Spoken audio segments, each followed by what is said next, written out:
We're continuing with Mareh Yaakov. There's one over there if you'd like. We're continuing Sefer Bereshit, Parshat Noach. We are on page 132 of the Noach section. Bereshit Yud Aleph, Genesis 11, Pasuk Chet, the 8th verse. So if we'll remember from however long ago it was that we actually last had a shiur, that we had talked about the concept of what happened after God had seen the activities of the Tower of Babel, that people were trying to subvert and take over the functions of heaven, and therefore, or at least exert mastery over, and therefore God had decided that he was going to make each person not be able to hear the actual words of the other person, although there could be emotional content that they might relate to one another. There was no actual physical ability to relay useful words, and therefore the construction had to stop. Vayafetz, and he dispersed, number one, after severing the connection of skills and knowledge through the facility of association by a common language. God spread out the carriers of culture, and he dissipated them to various areas as indicated by the directional shape of the reading mark. So, Vayafetz, we're on page 132, the first word there, with the pashta on it, the Vayafetz. So pashta pushes us forwards from what we've had before and emphasizes the word. The directional shape is forwards and upwards, so everybody who was in that place was forced to move forwards or out of where they were. Hashem, God's name, number two. Thus come from that. Thus God viewed the end at the end at the beginning and saw the results before the cause. Magid Mereshit Acharitu Mikodem, as shown by the directional shape of the reading mark. So God's name has a mercha. This is a note that lightly is attached to what's going on from before, but mostly going to bring us forward into what's going to go afterwards. So we're reading into that God had known before that this was going to happen, and he allowed the consequence to continue. So this is always one of the difficult paradoxes that we deal with when we deal with the concept of infinity and when we deal with the concept of free choice. So a God who knows all of our actions and is merciful, why would he not stop us from doing those actions in the first place? And so God is Magid Mereshit, is going to say at the beginning what's going to happen. Acharit, at the beginning, he's going to already tell us what's going to happen at the end. Umikodem, and from before, or Makti, and knows what is going to go on from there. Where's that from? What's JES? What's that a short form for? From the prophet? No. Like that expression you just used, right? Magid Mereshit is from somewhere, right? I will have to look up what that reference is. I'm not sure. And I understand. Which is not any of the prophets that I know. Jesse, David's father, but Jesus, right? I will try and look that up afterwards. But is that referring to that pasuk? So it's referring to that pasuk because it gives it a number, 46/10. So that's weird. It's probably Yeshayahu. It's probably Isaiah. Yes. But I would have to look up the reference. My feeling is that it's Isaiah. But in any case, what we have to deal with is the concept that we are given free choice as to which of the options that is laid in front of us we're going to do, and our pattern and our path intersects with the pattern and path that is laid out for everybody else who is around us, and we are given a set of preconditions for each test or each important decision that comes in front of us. We have to decide based on our ego versus God's will at each and every one of those steps. And we will sometimes succeed and we will sometimes fail. Nonetheless, over the scheme of things, God arranges for us a variety of things that will allow us to ultimately attain betterment for ourselves. So you don't have to win every challenge. God is allowing us to fail and allowing us to fail and to learn. Sometimes to learn easily, sometimes to learn through a hard lesson or through punishment. Sometimes ultimately to be removed from the situation, and in that to attain some level of atonement or forgiveness. So it's always a difficult theological question.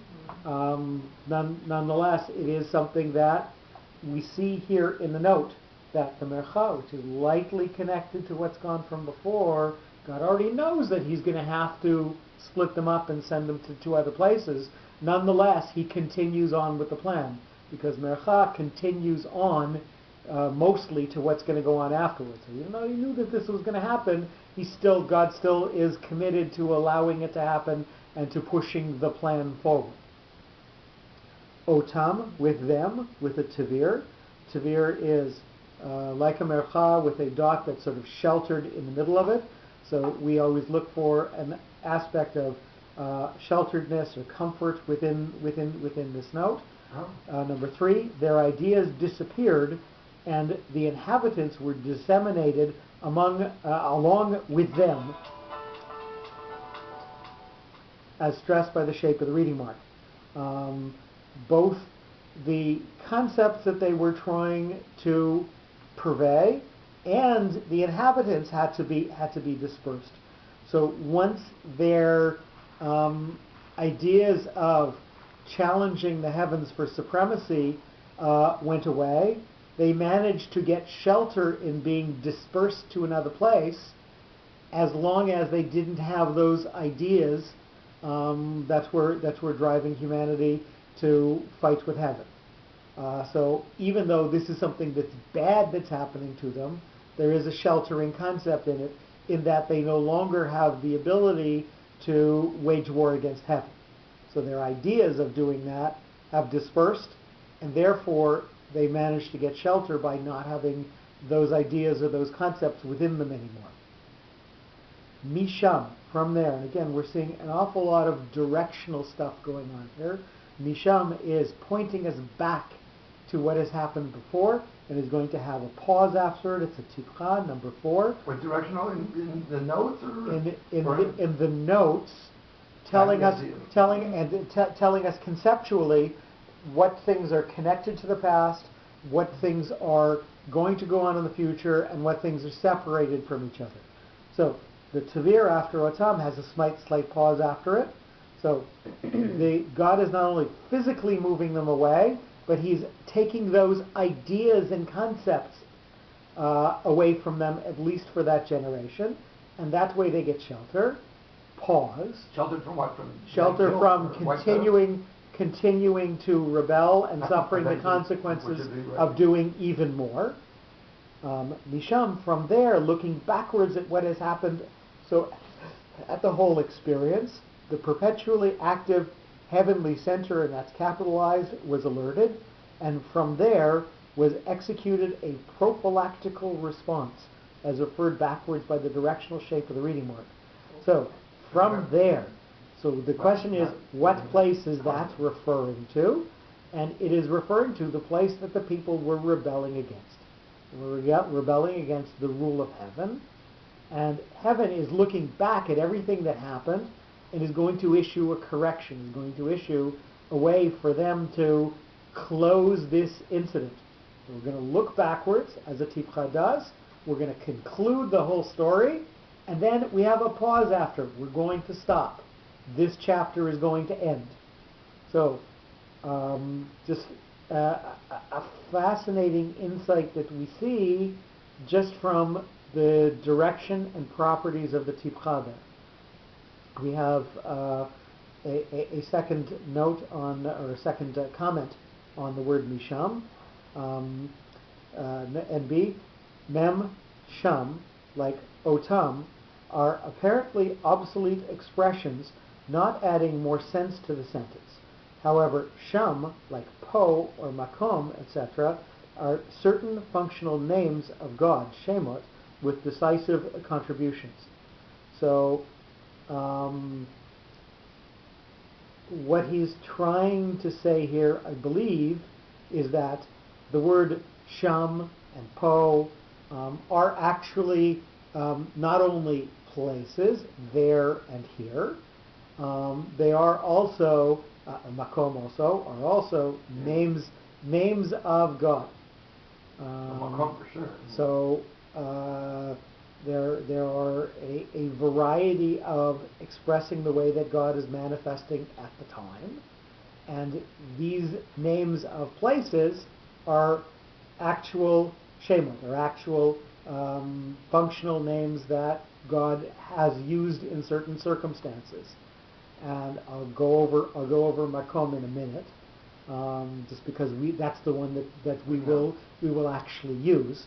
But misham and otam, when you use it as a construct, that is not a shem. He's saying that is not misham. From there is a statement of direction, and it doesn't necessarily refer to the name of God in that sense. So sham might be, but misham is really dealing with a place. I think that is what he is trying to express here. So the word makom as a name of God is the one that we use in Nichum Avelim. It's very common that we'll say makom yinachem etzam. Svardim don't say it. So why are we using that name? Literally, the place is what's going to give you nechama, and you have to realize that God is going to arrange circumstances for us that we are going to remember the person who passed away. And what twigs memories? Things that are familiar. Places that you're in, things that you smell, things that you hear, things that you see. You're going to see or feel or be in a place at some point that is going to remind you of the one who has gone away. And you will get, well, it's not only at the Shiva house. So you're telling them that you're going to be in another circumstance, in another place, and you're going to, and not the nifter, the avelim. You're giving this to the avelim. What are you going to tell them? You're going to tell them that at some point you're going to be in another place. You're going to remember the nifter. You're going to remember the one who passed away, and God is going to give you nechama there. You're going to get nechama from the makom, from God who is omnipresent, who is in all places. He's not only going to give it to you here at the Shiva house, he's going to give it when you go back out into the world. You're going to go to another place, you're going to remember them, you're going to think of them, you're going to be somewhere else, God's still going to be there. So you use that omnipresent name, makom, place, because wherever you go, God is going to find you and give you nechama there. So it's a very powerful use of that name, that particular name of God. And what you meant, makom is not mentioned here. Like you just. Well, he says in his note that sham and po and makom are names. We don't. I don't know a lot of circumstances where we'll use sham or po as. Well, Shem maybe is Hashem, the name. Mm-hmm. You know what I mean? So that is, by the way, makom is also one of the possible references to God's name in the Gilad Esther. So in the Gilad Esther, we say God's name isn't there present as one of as something that's obvious, but it's there in hidden forms. One of the things that's put forward is every time we say the word Hamelech without the word Achashverosh after it, that might be a reference to God, and we have to think of that as a heavenly reference.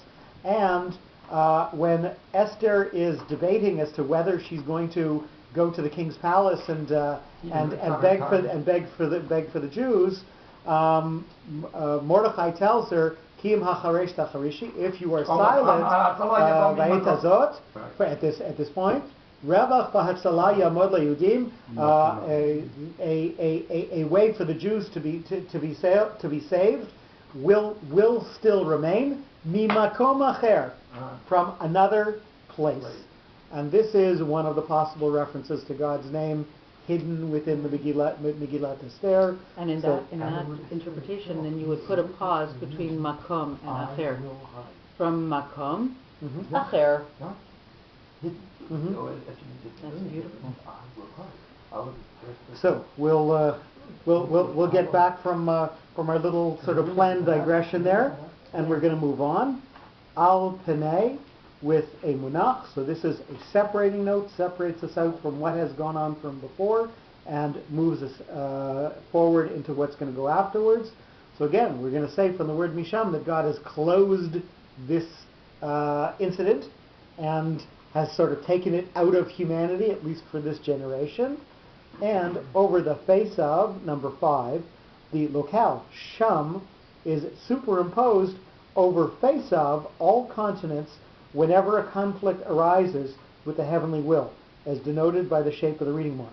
So from here on in, this idea of sham, that God has this dominion over human rebellious nature and can, if he wants to, take it out of us, from there it goes to every place on earth that God has the ability to impose this now.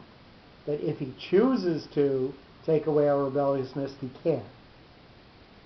Kol haaretz, number 6. And what, say it again? That if you what say? So, al panei is separated out from misham. It's separated out, saying that what happened there, which God imposed, can now be imposed anywhere else, and the reality from here on in is that God has reserved this power or this strength to impose. If the other people try to do this same thing again by uniting against God, so he can apply this. He can. He has the ability to. He set a precedent, if you will. Kol haaretz, all the earth, number 6, with the stabilizing et nachta. By the same principle, it controls human thoughts over all earth, which some consider their personal genius, an asset, rather than the temporary lease and extension of heaven, as expressed by the stabilizing shape of the reading mark. So the idea that there is heavenly dominion anywhere that you are allows the world to have more stability, allows the world to no longer be at threat from such type of thoughts, in terms of a unity of human purpose to deny God's existence and to challenge the rule of heaven. While individuals can, humanity as a united whole seems not able to be able to do this from this point on. So that's why all the earth has a stabilizing influence, because as a unified single group, it's not going to happen anymore. Not as individuals, it certainly can and does remain something that is within the world. Vayachtelu, and they ceased, with a tipcha, backwards looking, focuses on what's come from before, and then has a slight pause afterwards. Number 7, it started an extensive social chaos and disorganization, and they ceased continuation of the scientific projects along with their technical progress, as marked by the reverse direction of the reading mark. So what we were saying was that people from different areas, in order to build the tower, were sharing not only concepts, they were sharing technology. And this sharing of technology and technique also is something that stopped. So when we look back to the other skills, those things also stopped. If we will remember that we very early on in our study introduced the concept that the Reisha, the first half of the pasuk until et nachta, perhaps talked about more heavenly or spiritual or supernal issues, and the second half talked about more earthly issues. So the first half we're talking about concepts and views and ideas, and now we're talking about physical construction methods when we get to the second half of the sentence. So although that's not something that Dr. Seaman mentions anywhere in the Sefer, I think it adds a little more flavor to what we're reading. What does he mention? The concept of the Reish and the Sefer. Well, that's yours? That's something that I learned elsewhere. Yes. Oh, yeah. Just as so, we have a second comment on Vayachtelu, and they stopped with a note. And B, just as unity and consultation, Vayomru, marked by a parallel reading sign. So Vayomru ish el achiv, and they said one to another. In the previous sentence, this is what the people sort of conspired, how they conspired, and mida keneged mida, measure for measure, vayachtelu, as this is what they had agreed upon as a group to try to do, to make a fight against heaven. Vayachtelu, measure against measure, exactly with the same note, so that one thing parallels the other, that they had to stop. What's the paralleling? Where does it parallel? 11:4. So just back on page.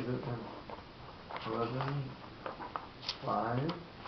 Okay, so maybe I'm reading the wrong parallel. 127. We're looking for the word Chazal? Look for the parallel reading sign. Under what word though? Well, he's saying Vayomru. Is this number 7? Which is the very first one in the... I understand. Maybe we're going to pause the tape for a second, because